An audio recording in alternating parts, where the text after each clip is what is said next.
Hello குட்டீஸ்! எல்லாரும் எப்படி இருக்கீங்க? இன்னைக்கு ஒரு புது ஸ்டோரி பார்க்கலாமா? ஓகே. இன்னைக்கு நம்ம பார்க்க போற ஸ்டோரி யார பத்தி அப்படின்னா, ஆதாம் ஏவாளோட பசங்க ஆபேல் அண்ட் காயின் பத்தி தான் நம்ம பார்க்க போறோம். ஆதாம் ஏவாளுக்கு 2 பசங்க இருந்தாங்க. அவங்களுக்கு 2 குழந்தைங்க இருந்தாங்க. முதல் பையன் காயின், 2வது பையன் ஆபேல். இந்த ஆபேலும், காயினும் பெரியவங்களாகும்போது, நம்ம ஏதாவது ஒரு வேலை செஞ்சு பொழைக்கிறோம் இல்லையா? அந்த மாதிரி அவங்க அவங்களுக்காக ஒரு வேலை செஞ்சுக்கணும் இல்லையா? அப்படி அவங்க என்ன வேலை செஞ்சாங்க அப்படின்னா, காயின் அப்படிங்கிறவரு நிலத்த பயிரிடுறவரா இருந்தாரு. அரிசி, பருப்பு, தானியங்கள் இதெல்லாம் இப்ப விளைய வைக்கிறோம் இல்லையா? அந்த மாதிரி ஒரு விவசாயம் பண்ற வேலைய பார்த்துட்டு இருந்தாரு. ஆபேல் என்ன வேலை பார்த்துட்டு இருந்தாரு அப்படின்னா, ஆடுகள மேய்க்கிற வேலை பார்த்துட்டு இருந்தாரு. நம்மளுக்கு பால்லாம் கறக்குறோம் இல்லையா? அந்த மாதிரி. ஸோ ஆடுகள பார்த்துக்கிறது ஆபேலுடைய வேலையா இருந்துச்சு. இவங்க 2 பேரும் அவங்களுடைய வேலைய நல்லாவே பார்த்துட்டு இருந்தாங்க. ஒரு நாளு இந்த காயின் காடுக்கு சூப்பரான கிஃப்ட் கொண்டு வரலாம் அப்படின்னு சொல்லி கொண்டு வர்றாரு. அவரு என்ன வேலை பார்த்துட்டு இருக்காரு? விவசாயம் பண்ணிட்டு இருக்காரு. ஸோ அதனால அவரோட கார்டன்ல விளைஞ்ச நெறைய வெஜிடபிள்ஸ், நெறைய தானியங்கள்லாம் கொண்டு போய் காடுக்கு கிஃப்ட்டா கொண்டு வந்து குடுத்தாரு.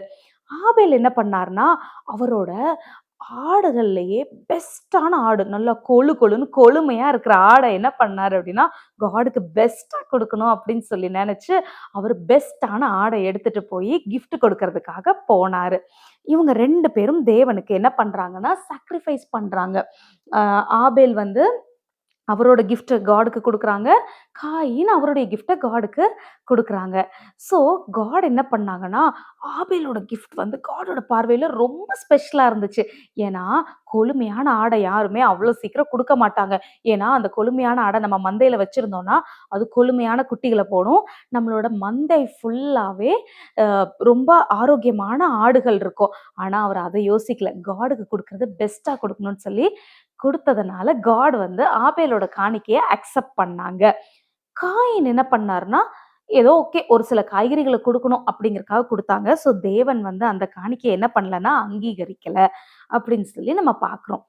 இந்த விஷயம் தெரிஞ்ச உடனே தேவன் ஆபேலோட காணிக்கைய அங்கீகரிச்சுட்டாருன்னு தெரிஞ்ச உடனே காயினுக்கு ஒரே கோபம். பைபிள்ல என்ன போட்டிருக்கு தெரியுமா? அவருக்கு எரிச்சல் வந்துச்சு. ஹி வாஸ் வெரி ஆங்ரி அப்படின்னு பைபிள்ல போட்டிருக்கு. அவருக்கு ரொம்ப கோவம் வந்துருச்சு. எரிச்சல் வந்துருச்சு. எதனால அப்படின்னா, தன்னோட காணிக்கைய தேவன் அங்கீகரிச்சாரு, அங்கீகரிக்கலங்கிறத பத்தி கூட அவர் யோசிக்கல. எப்படி ஆபேலோட காணிக்கைய அவர் அங்கீகரிக்கலாம்? அப்படின்னு சொல்லி ஆபேல் மேல ரொம்ப கோவம் வந்துச்சு இந்த காயினுக்கு. இந்த கோபம் என்னவா மாறுச்சு தெரியுமா? அப்படியே ஒரு எரிச்சல், பொறாமையா மாறுச்சு. இவன் பாரு இவனோட கிஃப்ட்ட மட்டும் காட் அக்செப்ட் பண்ணிட்டாங்க அப்படின்னு சொல்லி, அந்த கோபம் என்னவா மாறுச்சு? ஒரு பொறாம குணமா மாறுச்சு. ஒரு நாள் அவர் வயல்வெளியில இருக்கும்போது, இந்த ஆபேல பார்த்தாரு. பாரு ஆடு மேய்ச்சிட்டு இருக்கான்னு சொல்லிட்டு, நைஸா அவர்கிட்ட, "ஹே ஆபேல், என்னோட என்னோட வயலுக்கு நீ வா" அப்படின்னு சொல்லி, ஒரு குளுமையான வேளையில அவர் கூட பேசுற மாதிரி அவர அழகா வயலுக்கு கூட்டிட்டு போனாரு.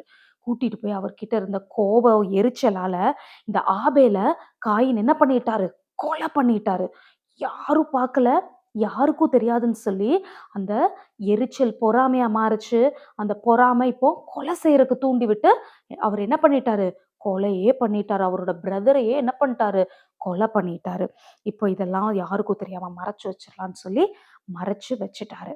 ஆனா, காடுக்கு மறைவானது ஏதாவது இருக்கா? இல்ல. காடுக்கு எல்லாமே தெரியும். ஸோ காட் கேட்குறாங்க, "காயின், உன்னோட பிரதர் எங்க?" அப்படின்னு சொல்லி கேட்டோன்ன, காயின் சொல்றாரு, "என்னோட பிரதருக்கு நான் என்ன வாட்ச்மேனா? என்னோட பிரதருக்கு நான் என்ன காவலாளியா?" அப்படின்னு சொல்லி சொல்றாரு. அவரு அ தேவன் கிட்ட அப்படி சொன்னது சரியான பதில் கிடையாது. இவரு தேவன் கிட்டயே, "என்னோட பிரதருக்கு நான் என்ன வாட்ச்மேனா?" அப்படின்னு சொல்லி கேட்குறாங்க. அப்ப தேவன் சொன்னாங்க, "உன்னோட பிரதரோட ரத்தம் நிலத்துல இருந்து என்ன என்ன பண்ணுது? கூப்பிடுது. உன்னோட பிரதரோட ரத்தம் நிலத்துல இருந்து கூப்பிடுற சத்தம் எனக்கு கேட்குது." அப்படின்னு சொன்னோனே, ஐய்யயோ! காடுக்கு எல்லாம் தெரிஞ்சிருச்சு அப்படி சொல்லிட்டு, காட் அப்படின்னு சொல்லி இவரு என்ன பண்ணாரு, அந்த இடத்துல ஐயோ! காடுக்கு எல்லாம் தெரிஞ்சிருச்சேன்னு பயந்துட்டு இருந்தாரு.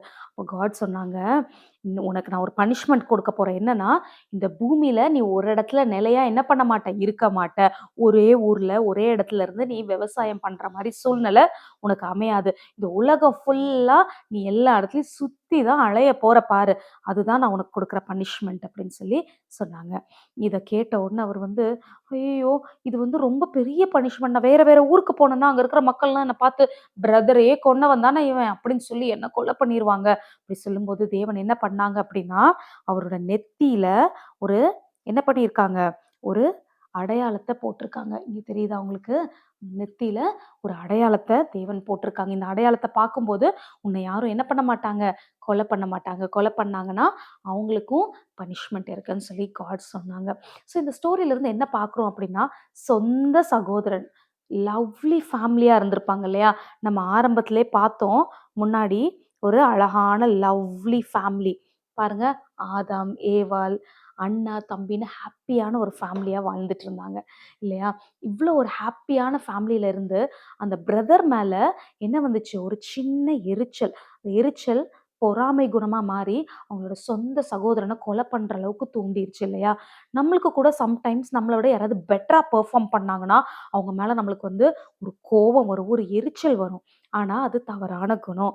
தேவனுக்கு அது பிடிக்காது. பொறாமை அப்படிங்கிறது வந்து எலும்பு உருக்கி அப்படின்னு சொல்லி பைபிள் சொல்லுது.